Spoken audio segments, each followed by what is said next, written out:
आप लोग पीछे हो जाओ, पीछे यार, थोड़ा पीछे हो जाओ, पीछे हो जाओ। आवाज कहां तक आ रही है? हाथ उठा के बताओ। एक समस्या है, जरा गौर से सुन लो। एक समस्या है, आप और मैं जानते हैं कि माननीय अध्यक्ष जी जब बोल रहे थे तो उधर बहन बेटियों को भीड़ की वजह से परेशानी हो रही थी। मैं आपसे आग्रह करूंगा, अगर सच में आप मुझसे सुनना चाहते हो तो दो रास्ते हैं, एक आपके लिए, एक मेरे लिए। भीड़ ज्यादा है, आपकी संख्या ज्यादा है, जगह कम है, तो मैं आपसे आग्रह करूंगा कि आप अपने स्थान पर बैठ जाए अगर सुनना चाहते हैं। वरना मेरे पे दूसरा रास्ता ये है, आपके लिए ये रास्ता भी कि आपको कोई नुकसान ना हो, इसकी परवाह करते हुए मैं हाथ जोड़ के जाने की इजाजत चाहूंगा आपसे। आप दोनों में से जो तय करोगे मुझे बता दो, वही रास्ता मैं इख्तियार कर लूंगा। आप भी बैठो नीचे, कोई खड़ा नहीं होगा यहाँ। जैसे कोई खड़ा होगा वैसे ही मैं चला जाऊंगा। मैं तो तभी बात होगी। जाओ, मरने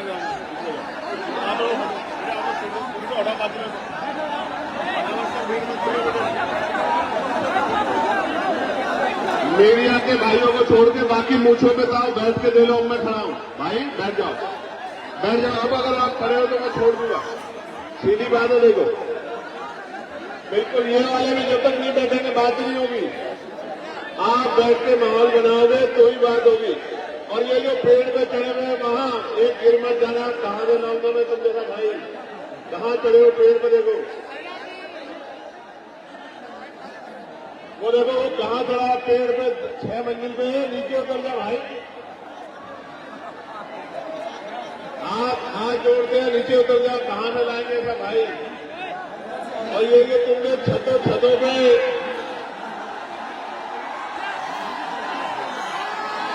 और इधर और उधर तुमने जो ये महफिल आज सजाई है हरदोई में,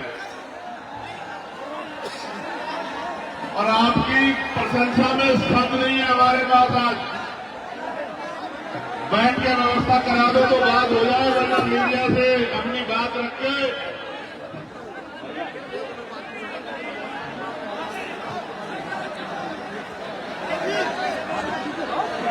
बैठना पड़ेगा, वरना मैं दूसरा रास्ता तैयार कर लूंगा। मुझसे मत कहना कि आप आगे हमसे बात नहीं कर गए, तुमसे सबसे कह रहा हूं। आखिर 1 मिनट इंतजार करूंगा, उसके बाद नहीं करूंगा। आपको पता है ना मैं अपनी बात का कितना पाबंद हूं।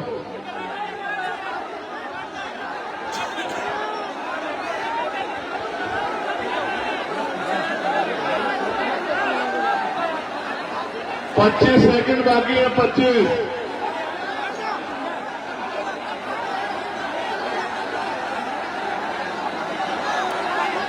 दस सेकंड बाकी है, 10।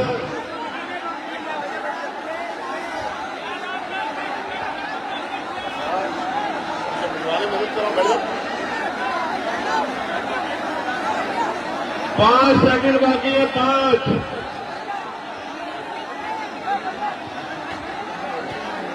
4, 3, 2,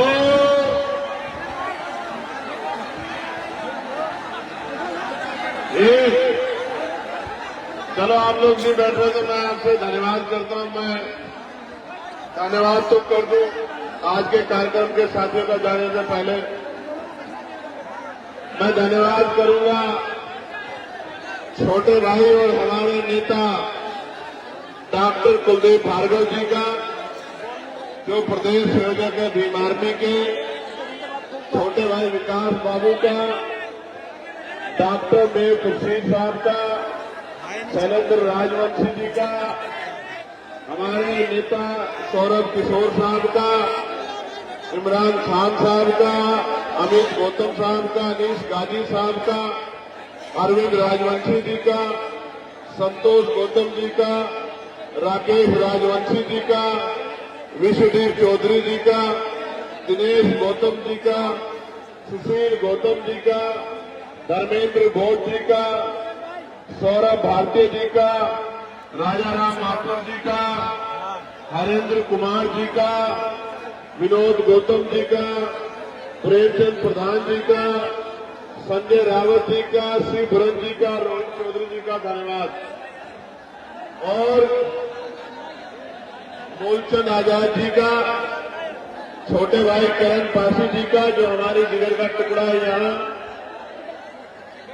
सुरेश गौतम जी का, विनोद गौतम जी का, शोभरन लाल जी का, अमन पासी जी का, सनी धानु जी का, अरुण दिवाकर जी का, राजपाल वर्मा जी का, अनिता वर्मा जी का, सचिन राजवंशी जी, प्रेमपाल गौतम जी, धर्मेंद्र गौतम जी, रजनीश गौतम जी, जुबेर पठान जी, मोहनलाल बागमारे जी, मोहनलाल गौतम जी, अवधेश गौतम जी, गंगा सिंह जी, पंकज बोस जी, रितेश पासी जी, हरिओम पासी जी, दिलावर जी, सत्येंद्र गौतम जी, प्रियांशु पासी जी, दिलासा राम जी, बालक राम बलराम गौतम जी, मनोज सांडी जी, शिवराज रावत जी, राहुल गौतम जी, विपिन गौतम जी, देवेंद्र गौतम जी, ओम प्रकाश यादव जी, राम प्रताप जी, श्याम सुंदर दादाजी, अतेश मोदी जी, संदीप वर्मा जी, शमशेर जी, अरविंद पासी जी, राहुल वर्मा जी, नरेश चंद्र गौतम जी, संजीव पासी जी, अनिकेत गानू जी। प्यारे साथियों, मैं मानता हूं जगह कम है और मैं ये भी मानता हूं कि इसमें बैठने में दिक्कत आ रही होगी, लेकिन कुछ तो रास्ता निकालना पड़ेगा ना। जो पीछे बैठे हैं उनको दिखेगा नहीं, उनको दिखेगा नहीं तो वो परेशान होंगे, तो फिर बात कैसे रखी जाएगी। ताली बजाना, नारा लगाना, हल्ला मचाना, ये तो एक बात है। मैं वहां से यहां आया हूं, आप अपना काम छोड़ के आए हैं। अगर मैं यहां कुछ दूं ना और आप उसको लेके घर ना जाएं तो बात कैसे बनेगी, आप बताओ। कुछ तो रास्ता इख्तियार करना पड़ेगा ना। ये जो अंदर जबरदस्ती आए ना, बाद में मैं एक आखिरी बार कह रहा हूं, वरना वॉलंटियर कहूंगा तो फिर भारी हो जाएगा तुम लोग जो अंदर खड़े। अगर तुम यहां खड़े होकर भी यहां का अनुशासन नहीं बनाओगे तो फिर खराब होगी बात। वहां का तो समझ आ रहा है कि वहां मजबूरी है, जगह कम है। आपका कोई ये कौन नाटक है, ये जो जगत नाटक है, ये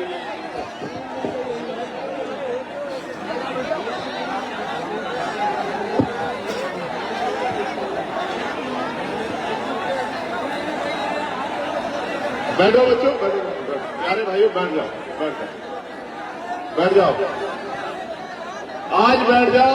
आज के बाद बैठने को नहीं कहूंगा, आज बैठ जाओ।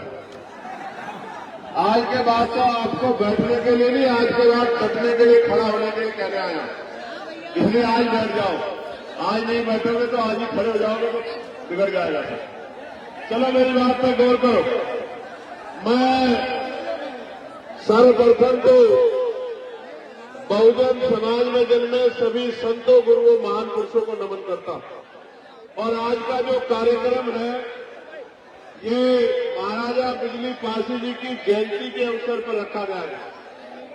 ये जब कार्यक्रम रखा गया, मैं और हमारे नेता भीम आर्मी के हमारे राष्ट्रीय संयोजक भाई विजय चंद्र सिंह जी, हम दोनों इकट्ठा थे। कुलदीप जी हमारे पास गए और हमसे कहने लगे कि साहब हरदोई में एक कार्यक्रम करना है। मैंने उनसे कहा कि हरदोई में कार्यक्रम सफल हो जाएगा, तो उन्होंने कहा आप हरदोई के लोगों को जानते नहीं हो, आप एक बार हरदोई को कार्यक्रम दो। अब तक आपने बड़ी बड़ी कोठियों वाले, बड़ी बड़ी गाड़ियों वाले, बड़े बड़े बंगलों वाले देखे हैं। हरदोई के गरीबों का दिल आप देखना, जिस दिन आप आओगे पूरा हरदोई नीला कर देंगे हम लोग। और मैं आपको दिल से कह रहा हूं, रैलियां तो मैंने कई कई लाख लोगों की, आप जानते हो नहीं जानते इस बात को। भोपाल में 5 लाख से ज्यादा की रैली, अभी मुजफ्फरनगर में 2.5-3 लाख लोगों की रैली। लेकिन जितना प्यार यहां आके मिला है, इतना प्यार शायद कहीं नहीं मिला है। बहुत बहुत धन्यवाद आपको। और आपने आज जो प्यार दिखाने का काम किया है, आज हरदोई में खड़े होकर कह रहे हो, इस प्यार को सूद समेत स्वाभिमान सम्मान के जीवन के साथ हक अधिकार को जीवन के साथ लौटाने का काम करेंगे। मेरी बात को आप याद रखना। प्यारे साथियों, बड़ी शानदार सभा का ऑर्गेनाइजेशन हमारे साथियों ने किया है और विपरीत हालात में किया है। भाई ये नीचे जाओ आप लोग, इसको जो ठीक करो, डिस्टर्ब करेंगे। चलो वॉलंटियर साथी जाओ, जाओ वॉलंटियर सब जाओ। ये जो अंदर तुम चले जाओ ना, तुम खड़े हो पत्रकारों के अलावा वॉलंटियर चले जाओ, एक भी आदमी निकल के खड़ा हुआ।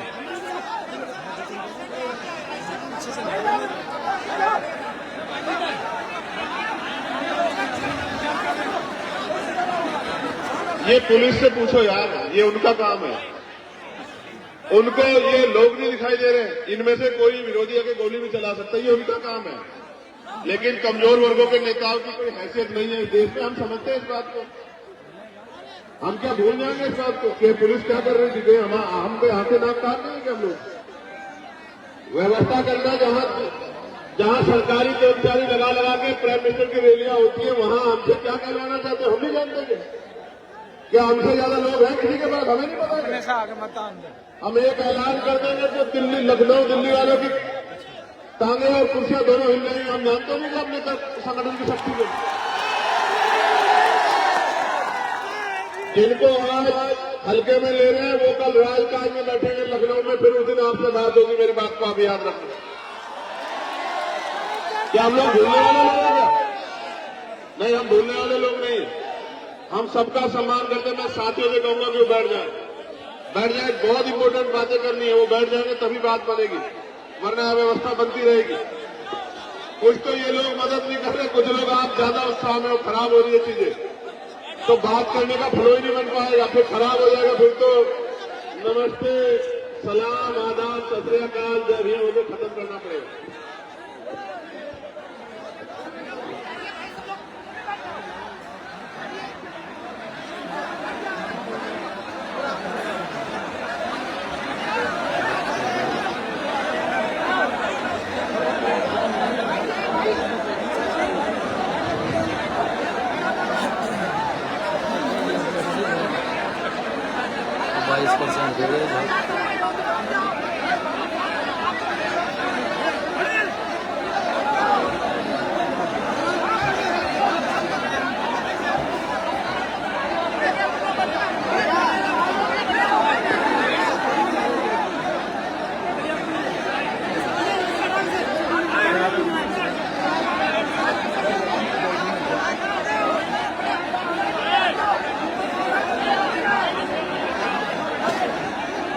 जितना संभाल सकते हो संभाल लो। यहाँ के जिम्मेदारी भी आपको है। मैं तो अचंभित रहा जब मुझे पता लगा कि 3.5 लाख रुपए ग्राउंड के लिए हमारे भाइयों को देने पड़े, एक पैसा जुटा के 3.5 लाख रुपए खर्च करने पड़े। 3.5 लाख रुपए, और क्या क्या नहीं करना पड़ा और क्या क्या हो रहा है हम सब देख रहे हैं। लेकिन मैं हरदोई में खड़े होकर कह रहा हूं, अधिकारी कर्मचारी मेरी बात को भाई सुन लेना। अगर मेरे एक कार्यकर्ता की तरफ आंख उठी,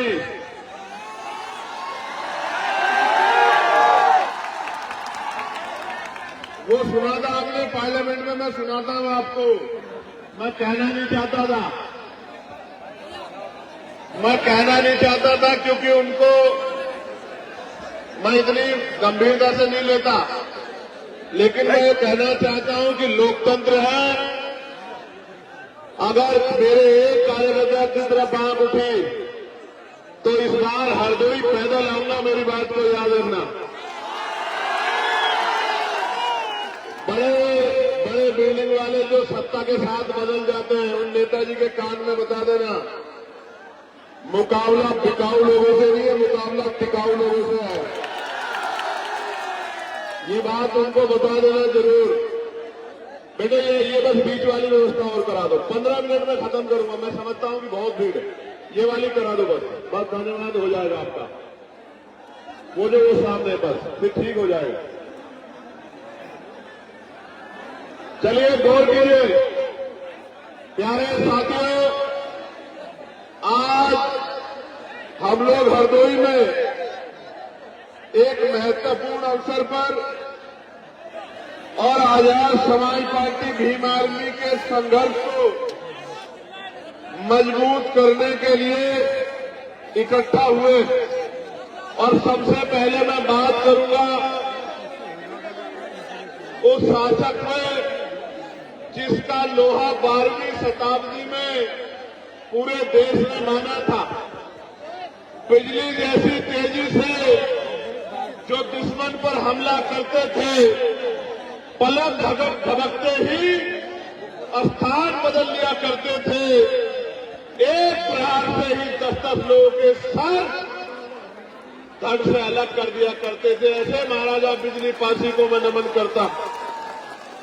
आपने आला उदल का नाम सुना होगा, और आला तो गाया भी जाता है, लेकिन आला उदल को हराने वाले महाराजा बिजली पासी के इतिहास को दबा दिया गया, गड्ढा में दबा दिया गया।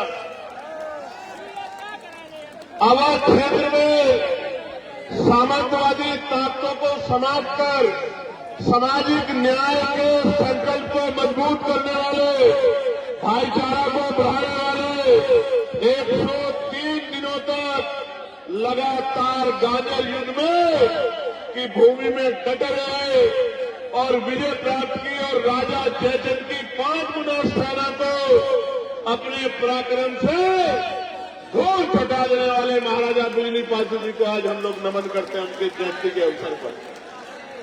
सम्मानित साथियों, मैं यहां से शुरू करूंगा कि अभी देश के प्राइम मिनिस्टर लखनऊ रैली में आए थे, जहां प्रेरणा स्थल पर उन्होंने लंबा भाषण दिया। प्रेरणा स्थल पर खड़े होके और महाराजा बिजली पासी का नाम 10 बार लेने का काम किया अपने भाषण में। कितनी बार? 10 बार लेने का काम किया। लेकिन आपको शायद ये नहीं पता है कि जो प्रेरणा स्थल बनाया उसमें महाराजा बिजली पासी की अगर एक शानदार मूर्ति भी लगा देते तो हमारे दिल में भी ठंडक पड़ जाती। अगर लखनऊ को बसाने वाले महाराजा लाखन पासी की मूर्ति लगा देते तो हमारे कलेजे में भी ठंडक पड़ जाती। अगर मां उदयदेव पासी की मूर्ति लगा देते, मदारी पासी की मूर्ति लगा देते, किसानों के मसीहा कहे जाने वाले, किसानों की आवाज बनने वाले उन हमारे महापुरुषों की मूर्तियां लगा देते तो शायद हमें ठंडक पड़ जाती। लेकिन हमारा पेट तो सिर्फ बातों में भरा जा रहा है, और ये आज से नहीं हो रहा है मेरे लोगों, ये आजादी से पहले भी और आजादी के आज बाद भी लंबे समय से बातों से पेट भरा जा रहा। प्यारे साथियों, आप जाकर देखो गांव देहात में आज भी अगर मकान पक्का बन गया है तो प्लस्तर मेरे लोग नहीं करा पाए। ये वो लोग हैं जो राजा महाराजा की जो शासकों की संतानें हैं और आज इस आजाद भारत में गुलामी का जीवन जीने के लिए मजबूर हो रखी है, क्योंकि राजकाज में इनकी हिस्सेदारी नहीं है। प्यारे साथियों, जब 12वीं शताब्दी में आपका झंडा डंडा इतना बुलंद था, तो आज आप इस देश में राजकाज जाने के बाद जुल्म जाति के शिकार इस देश में हो रहे हो। हम लोग उत्तर प्रदेश में हैं, और उत्तर प्रदेश में किस तरह का अन्याय कमजोर वर्गों के लोगों को सहना पड़ रहा है, आपसे छिपाना नहीं। आज यहाँ बहुजन समाज का ये जो बड़ा सा जन समूह इकट्ठा हुआ है, ये दलित, पिछड़े, मुसलमान, आदिवासी, जैन, बौद्ध, ईसाई, अल्पसंख्यक समाज के लोग, ईसाई समाज के लोग बड़े पैमाने पर इकट्ठा हुए। सबके मन में चाहत है कि गुलामी के दिन खत्म होने चाहिए। मैं एक बात आपको बताना चाहता हूं, इस देश में कौन हमारा अपना है, कौन पराया है, किसने हमें क्या दिया है और किसने हमारी किसकी वजह से हमें गुलामियों की बेड़ियां सहनी पड़ी है, जब तक मेरा नौजवान नहीं जानेगा तब तक बात आगे नहीं बढ़ेगी। आप याद करो, और मैं जो बात कह रहा हूं आप इसको चेक कर लेना। मैंने पार्लियामेंट में बात कही थी कि हमें जो भी अधिकार मिले हैं वो मांगने से नहीं मिले मेरे लोगों, उन अधिकारों को हमारे महापुरुषों ने अपने 4-4 बच्चों का बलिदान देके छीनने का काम किया, लड़ के लेने का काम किया। मैं इसका एक उदाहरण बताता हूं, बाकी उदाहरण आपको किताबों में पढ़ने हैं।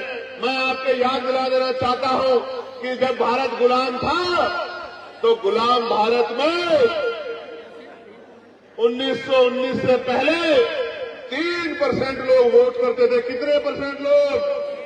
जोर से बताओ, जोर से बताओ। 3% लोग। फिर माउंटेनो चेन वोट समिति बनी, उसने कुछ सुधार करने की बात कही, सुधार भी हुए और 3% से बढ़ के 15% लोगों को वोट देने का अधिकार मिल गया। गौर से सुनना, पहले 3% लोग वोट करते थे, फिर 15% हो गए। 3 के बाद जो सुधार हुआ, उस सुधार में ये तय हुआ कि जिनके पास बहुत धन है उनको भी वोट का अधिकार मिलना चाहिए।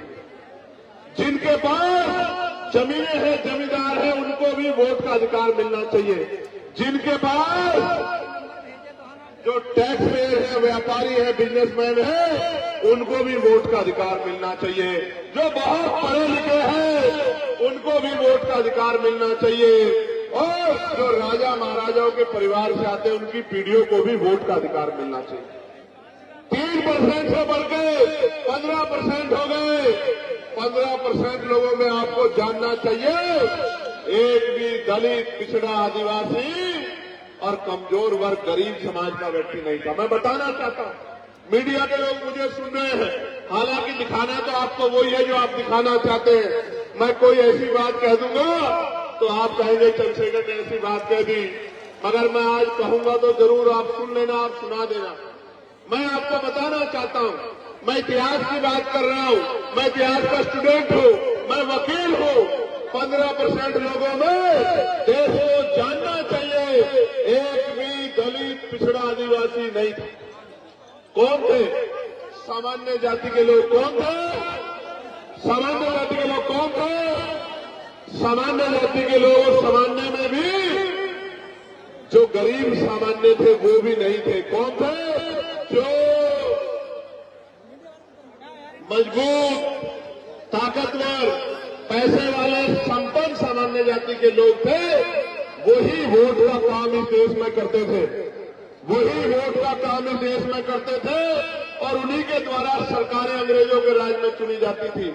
मैं आपको एक और जानकारी देना चाहता हूं, मेरी माए बहनें बहुत बड़ी पैमाने पे आई हैं अपने बच्चों को आशीर्वाद देने। मैं आपको बताना चाहता हूं, एक भी महिला को किसी भी जाति, किसी भी धर्म की हो, वोट डालने का अधिकार भारत में नहीं था। ये वोट का अधिकार कैसे मिला? किसने दिलाया? ये वोट का अधिकार 1919 के बाद बाबा साहब अम्बेडकर ने बहिष्कार हितकानी सभा बना के और मेमोरेंडम दिया और उस मेमोरेंडम की जांच करने साइमन कमीशन आया और साइमन कमीशन की रिपोर्ट के आधार पर गोलमेज कॉन्फ्रेंस हुआ और उस गोलमेज कॉन्फ्रेंस में बाबा साहब अम्बेडकर ने आपको, मुझे और मेरे जैसे करोड़ों लोगों को वोट का अधिकार दिलाने का काम किया। देश की हर महिला को वोट का अधिकार दिलाने का काम किया। इसलिए समझो, ये वोट हमें दांडे से नहीं मिले। मेरे लोगों, मेरे भाइयों, मेरे बड़े अभिभावकों, मेरी माँ, मेरी बच्चियों, मेरी बहनों, मेरी दादियों, चाचियों, ये वोट का अधिकार बाबा साहब अम्बेडकर के 4-4 बच्चों की कुर्बानियों से मिला है। मेरी बात को आप याद रखना। और आज एसआईआर के जरिए मुख्यमंत्री जी ने कहा 4 करोड़ वोट कट गए हैं और अब जब एसआईआर का आंकड़ा आया तो 2.89 लाख लोगों को वोट कट गया। 2.89 लाख लोगों का वोट कट गया। मैं ये पूछना चाहता हूं कि अगर 4 करोड़ वोट की बात मुख्यमंत्री ने कही तो मुख्यमंत्री ने झूठ बोल के प्रदेश को गुमराह क्यों किया कि 4 करोड़ वोट कट गए हैं? और अगर 4 करोड़ वोट कटे थे तो ये 1.25 करोड़ वोट किसके हैं जो बढ़ाए गए हैं चुपचाप पिछले दरवाजे से? इसका जवाब उत्तर प्रदेश की सरकार को देना चाहिए। प्यारे साथियों, ये वोट का अधिकार है तो आपकी गलियों में बड़े बड़े महले वाले, बड़ी बड़ी गाड़ियों वाले, बड़े हेलीकॉप्टर वाले, बड़े बड़े कुर्तों वाले, जिनको आपसे बदबू आती है तो वो आपके भी मोहल्लों में आ जाते हैं, आपकी गलियों में आ जाती है। जहां गाड़ियां नहीं जाती, जहां मोटरसाइकिल मोटरसाइकिल नहीं जाती, जहां कीचड़ है, जहां सड़क भी नहीं, जहां रेत है, गारा है, वहां जहां हमारे लोग पैर को ऊपर पजामा ऊपर करके निकलते हैं, वहां भी लोग आते हैं चुनाव के समय, क्योंकि बाबा साहब अम्बेडकर ने आपको वोट का अधिकार दिलाया। इसलिए वोट का अधिकार आपसे चला गया, कोई गरीबों की बस्ती में नहीं आएगा। मेरी बात को आप याद रखना। अभी बांग्लादेश में दीपू दास की पीट के हत्या कर दी जला के। मीडिया के लोगों ने बड़ा हल्ला मचाया, मुझसे भी कई मीडिया के लोगों ने कहा, मैंने उस पर अपनी बात भी रखी। मेरा कलेजा छन्नी होता है जब दीपू दास को वहां मारकर जलाया जाता, मेरा कलेजा छन्नी होता है। लेकिन इस भारत के कोने कोने में जब हर जिले में किसी भी दीपू दास को रोज मारा जाता है तो भी मेरा कलेजा छन्नी होता। तब मीडिया का कलेजा छन्नी नहीं होता, कभी नकली नेताओं का कलेजा छन्नी नहीं होता, तब भी मेरा कलेजा छन्नी होता है। आप क्या जानो मेरे दर्द को, ये मीडिया के लोग, ये सरकार के लोग क्या जानेंगे मेरे दर्द को।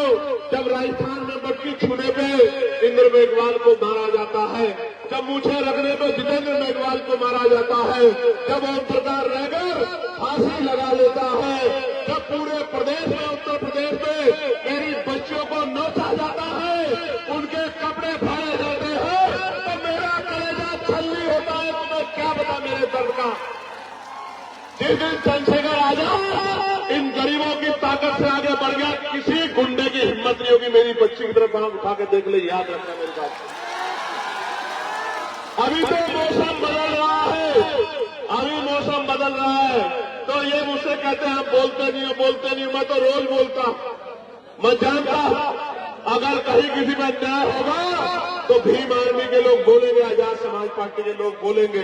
लेकिन मैं आपसे जानना चाहता हूं, जब आप भूखे सोते हो तो क्या किसी महल वाले का दुख होता है क्या? जब आप प्यासे सोते हो, प्यासे रहते हो, किसी बड़ी गाड़ी वाले को दर्द होता है क्या मेरे लोगों? जब आपकी जेब में पैसे नहीं होते और आपको सामान खरीदना होता है, बाजार में निकलते हो, पेट में हाथ भर के वापस आ जाते हो, अपने सपनों को तोड़ देते हो, तो क्या किसी पैसे वालों को, किसी नेता को दर्द होता है क्या? दर्द होता है तो आपके भाई भीम आर्मी के एक सिपाही को दर्द होता है, आजाद समाज पार्टी के एक सिपाही को दर्द होता है। कब तक इस आजाद भारत में ये मेरा शासक समाज कब तक गुलामी का जीवन जिएगा? ये फैसला हमें आज नहीं तो कल करना होगा। आप उठा के देखो, जो मेरा कलेजा पूछना चाहते थे, जो पूछना चाहते थे चंद्रशेखर क्यों कम बोलते हैं ऐसे मामलों में, मैं उनको पूछना चाहता हूं। एनसीआरबी का डाटा कहता है कि लाखों महिलाओं के साथ रेप हत्याएं होती है। आप जाति का डिडोरा लेके घूमते हो, मैं गारंटी देके कहता हूं 90% बच्चियां SC, ST, OBC और माइनॉरिटी समाज की हैं। आप उठा के देख लो। तो तब इस मीडिया का कलेजा छन्नी क्यों नहीं होता? तब इस सरकार का कलेजा छन्नी क्यों नहीं होता? जब कुर्सी में बैठ के और अपराधियों को बचाने का काम करते हो, तब आपका कलेजा छन्नी क्यों नहीं होता? प्यारे साथियों, हरदोई लंबे समय से राजनीतिक कमजोरी बहुजन समाज के लिए बनी हुई है, लेकिन मैं आज की शक्ति को देख के कह सकता हूं, मैं सोचता था, मैं माफी चाह रहा हूं, मैं झूठ नहीं बोल पाता। मैं सोचता था पश्चिम में आंदोलन मजबूत है, मैं ऐलान करके कह सकता हूं कि इस मिट्टी पे आंदोलन सबसे ज्यादा मजबूत है। मैं दिल से धन्यवाद करता हूं। प्यारे साथियों, आप ये बताओ, जब तक आपकी जेब में पैसा नहीं आएगा, गौर से सुनना मेरी बात, जब तक मेरे भाइयों, जहां तक आवाज जा रही है, जहां जिस हालात में उसी में सुन लो, क्योंकि अगर एक दूसरे को बिठाने के चक्कर में पड़ोगे तो चीजें खराब हो जाएगी। आपको अगर सुई भी लगेगी तो मेरा कलेजा छत्ती होगा। आप मेरी पीड़ा को समझो। मैं आपको पूछना चाहता हूं, जब तक इस नौजवान की जेब में पैसा नहीं आएगा, जब तक पढ़े लिखे नौजवान को नौकरी रोजगार नहीं मिलेगा, आप बताओ हमारे हालात कैसे बदलेंगे? बताओ, क्या बदल सकती है? देखो मेरी बात पर गौर करो। आजाद भारत है ना, सबको बराबर के अधिकार कहता है ना संविधान, अवसर की समता है ना। मेरी माँ यहां बैठी है, मेरी माए हाथ उठा के बता दें, अगर जिन माओं ने हवाई जहाज का सफर किया हो, जरा एक बार हाथ उठा के मुझे दिखा दें। क्यों, क्या मेरी मां को हवाई जहाज का सफर करने के लिए अवसर नहीं मिलना चाहिए क्या? क्यों नहीं मिल रहा? आपको पता है, ये हवाई जहाज, ये हेलीकॉप्टर, ये अमीरों के जेब का सामान है, गरीबों के जेब का नहीं। समय बदलेगा, समय बदलेगा, मेरी बात को याद रखना। जो आज तक ट्रेन के डब्बे में नहीं चढ़ी एसी वाले में, उस अपनी मां को, बहन को हेलीकॉप्टर, हवाई जहाज में बिठाने का, उसको सम्मान दिलाने का काम उनके बच्चे करेंगे। मेरी बात को अपना। लेकिन मैं पहली बार नौजवानों से कर रहा था, मैं नौजवानों से पूछना चाहता हूं, जब धीरे धीरे आरक्षण खत्म हो जाएगा, सरकारी नौकरियां खत्म हो जाएगी, तो आरक्षण स्वतः खत्म हो जाएगा, तो इस देश में जहां इतनी गैर बराबरी जाति धर्म के नाम पे, तो आप गरीबों को कुर्सी पे कौन बैठने देगा? इसलिए मैं पार्लियामेंट में बिल लेके आया कि निजी क्षेत्रों में आरक्षण व्यवस्था लागू होनी चाहिए। आप बताओ, होनी चाहिए नहीं होनी चाहिए? जोर से बताओ, होनी चाहिए नहीं होनी चाहिए? तो अगर आप मानते होनी चाहिए, तो अब आप जनवरी के बाद तैयार हो जाना। हम लोग निजी क्षेत्रों में SC, ST, OBC के लोगों को आरक्षण मिले, इसके लिए हम लोग पूरे प्रदेश में यात्रा करने का काम करेंगे। तैयार होने, तैयार हो? बताओ। और सुनो, जितना बैकलॉग बाकी है उसको हम लोग भरवाने का काम करेंगे। मेरी बात को आप याद रखना। जब राजकाज बनेगा, बड़े बड़े हाईवे बनते हैं, बड़े बड़े मॉल बनते हैं, जमीन अधिग्रहण की जाती है, मैं आपको विश्वास दिला के कहना चाहता हूं, जैसे आज की सरकार ने बिहार में 1 रुपया लीज पे 100 साल के लिए 1 एकड़ जमीन और हजारों एकड़ जमीन अडानी साहब को देने का काम किया है, तो मेरे अडानी तो आप ही हो। मैं आपको विश्वास दिलाता हूं, राजकाज बनेगा, जिस गरीब पे जमीन नहीं है उसको हम लोग एक्वायर करके जमीन दिलाने का काम करेंगे। मेरी बात को आप याद रखें। यानी कि हर परिवार को रोजगार से जोड़ने का काम करेंगे। मैं तो पार्लियामेंट में आशा बहनों की वेतन वृद्धि, आंगनबाड़ी बहनों की वेतन वृद्धि, भोजन माताओं की वेतन वृद्धि, शिक्षा मित्रों की वेतन वृद्धि, अनुदेशकों की वेतन वृद्धि, PRD के जवानों की वेतन वृद्धि, होमगार्ड भाइयों की वेतन वृद्धि, पंचायत सहायकों की वेतन वृद्धि, चौकीदार भाइयों की वेतन वृद्धि, सबके लिए मैं पार्लियामेंट में आवाज उठाने का काम करता हूं। और पुलिस के जो भाई हैं, इनको 8 घंटे की ड्यूटी मिले, सप्ताह में 1 दिन छुट्टी मिले, बॉर्डर स्कीम खत्म हो, वेतन विसंगतियां दूर हो, बीएड के भाइयों को, जो बीएड करे भाई हैं, उनको अध्यापक की नौकरी मिले, BTC के भाइयों बहनों को नौकरी मिले, इसके लिए मैं पार्लियामेंट में लगातार आवाज उठाता हूं। लेकिन जब हमारी संख्या कम है, जब मैं आवाज उठाता हूं, तो वो सोचते हैं इस आवाज को दबा दिया जाए। कोई अधिकारी मुझे फोन करके कहता है कि आपकी संस्था छीन लेंगे। मैं उनसे यही कहता हूं हाथ जोड़ के कि वोट का अधिकार बाबा साहब ने दिया था और वोट देके इन लोगों ने पार्लियामेंट में भेजा है। वोट देके कामयाब बनाना या कमजोर करना वो इनके हाथ में है। इनको फैसला करना है कि ये क्या चाहते हैं। आप ये बताओ, आजाद समाज पार्टी को मजबूत होना चाहिए नहीं होना चाहिए? बताओ। आजाद समाज पार्टी की ताकत बननी चाहिए नहीं बननी चाहिए? देखो आज किस तरह के दिन आ गए हैं कि मध्य प्रदेश में संविधान निर्माता बाबा साहब अम्बेडकर का पुतला जलाया जा रहा है। क्या ये तकलीफ दे है या नहीं, ये बताओ। क्या हमारे सीने में आग लगनी चाहिए नहीं लगनी चाहिए? मैंने सरकार को चैलेंज किया है कि अगर 72 घंटे में उन पर अपराधियों पर कार्रवाई नहीं हुई तो मैं पैदल ही ग्वालियर के लिए निकलूंगा और किसी कीमत पे पीछे हटने वाला नहीं हूं, क्योंकि हम अपने महापुरुषों का अपमान किसी भी कीमत पर नहीं सहेंगे। प्यारे साथियों, लड़ाई गंभीर है, समय कम है, काम ज्यादा है, नौजवानों की तरफ देश देख रहा है।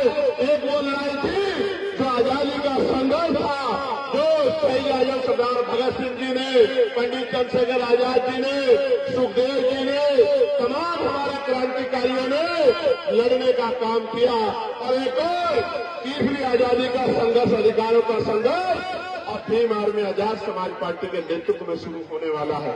मैं चाहता हूं कि ये आंदोलन कामयाब हो और 75 साल की ये जो बेबसी लाचारी संविधान के बावजूद भी है, ये खत्म हो, लेकिन ये तब तक खत्म नहीं होगी जब तक आप लोग मन पक्का नहीं करोगे।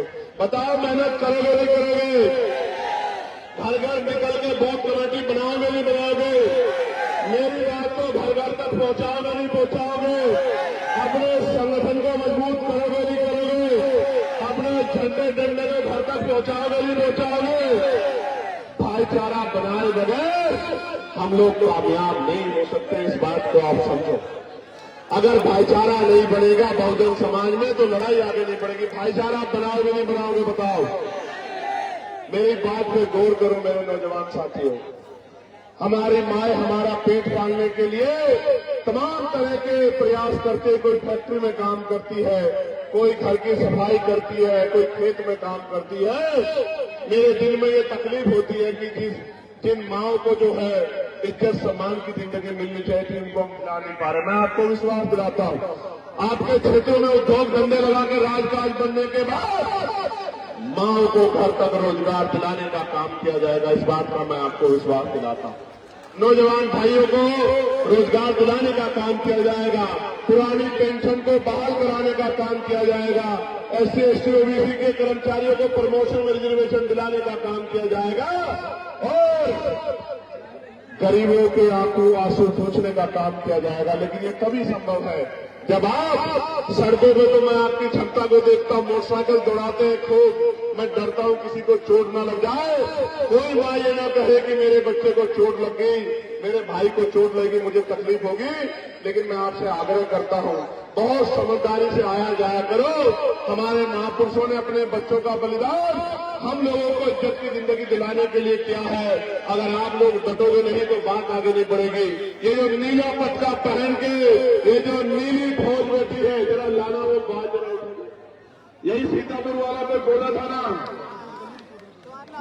ना कुछ सीतापुर वाला कोई बोला था ना। छोड़ो कौन था, इस बात में मत जाओ। उनको उन सबके लिए मैंने नीलावाज तैयार किया। कहा जरा लाना वो नीलावाज, जरा मैं इनको दिखा दूं। मैं उनको बताना चाहता हूं कि ये बाबा साहब के चीते हैं, बाबा साहब के। ये महाराजा पीली पासी के बच्चे हैं, ये महाराजा लाखन पासी की औलाद है। ये देख रहे हो नहीं देख रहे हो?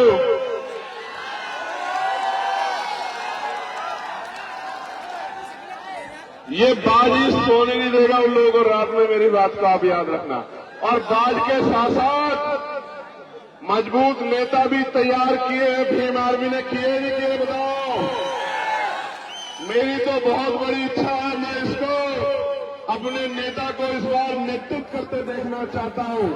मैं पार्टी में इनकी सिफारिश करूंगा कि पार्टी इनको मौका दे और मैं भी इनके चुनाव में यहाँ काम करने के लिए आऊं और हमारा शहर विधानसभा जाए। मेरी तो दिली इच्छा इस बार ये है।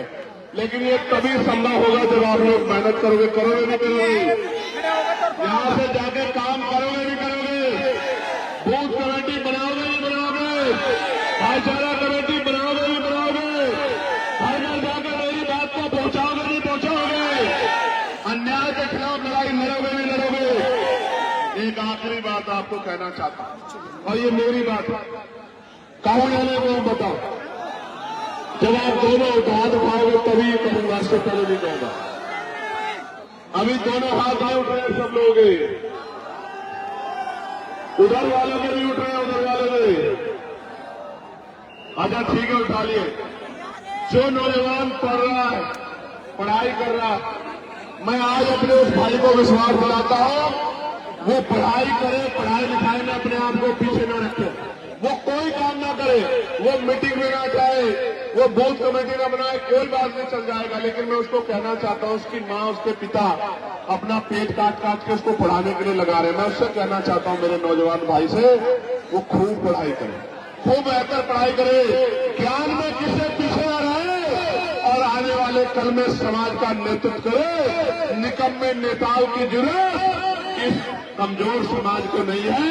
इस कमजोर समाज को मजबूत नेताओं की जरूरत है और ये आज का युवा कल का नेतृत्व करता बनेगा।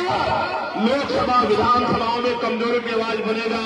आज मैं वहां अकेला बोलता हूं, अगर आपने 5 कार मेरे साथ भेज दिए होते तो पूरी पार्लियामेंट में जय भीम का नारा गूंजा करता। मेरी बात का अभियान अभी भी आपके आवाज कमजोर तो नहीं है पार्लियामेंट में, बताओ कमजोर तो नहीं है।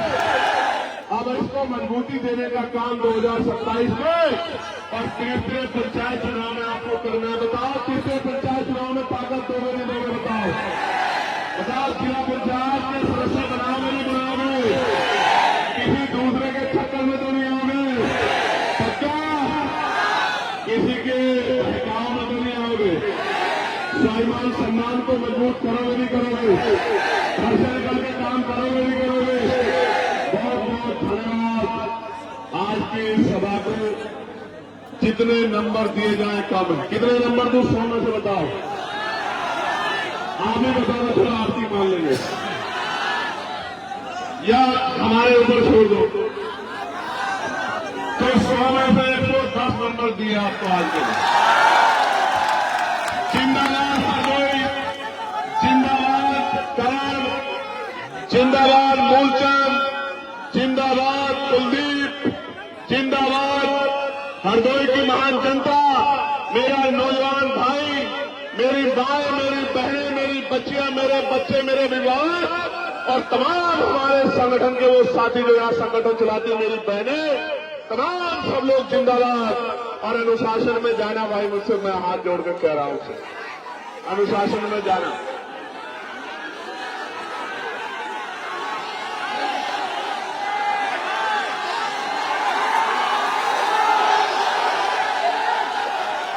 मेरी मुंह सूची तब रहेगी, सुनो, मेरी मुंह सूची तब रहेगी जब आपके घर भी महलों वालों के घरों जैसे हो जाएंगे। मेरी मुंह से सुनना शुरू होगा जब आपके घर के सामने भी 4 पहियों की गाड़ी खड़ी होगी, जब आपकी जेब में भी, आपके कार्ड में भी पैसा होगा और आप अपने सपने पूरे कर पाओगे, मेरी बहनों के माओ के सपने पूरे कर पाओगे।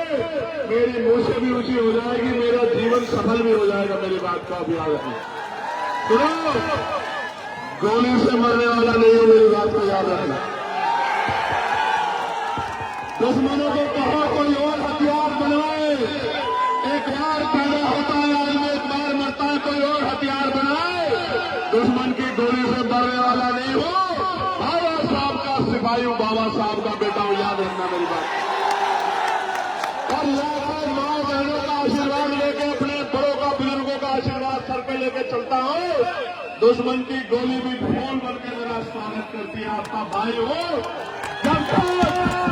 जब तक लहू का आखिरी कतरा शरीर में, आखिरी सांस रहेगी, ये जीवन आपके नाम रहेगा, आपके सम्मान की लड़ाई लड़ता रहेगा। बहुत बहुत धन्यवाद। जय हिंद, जय भारत। मेरे साथ नारा लगा लो।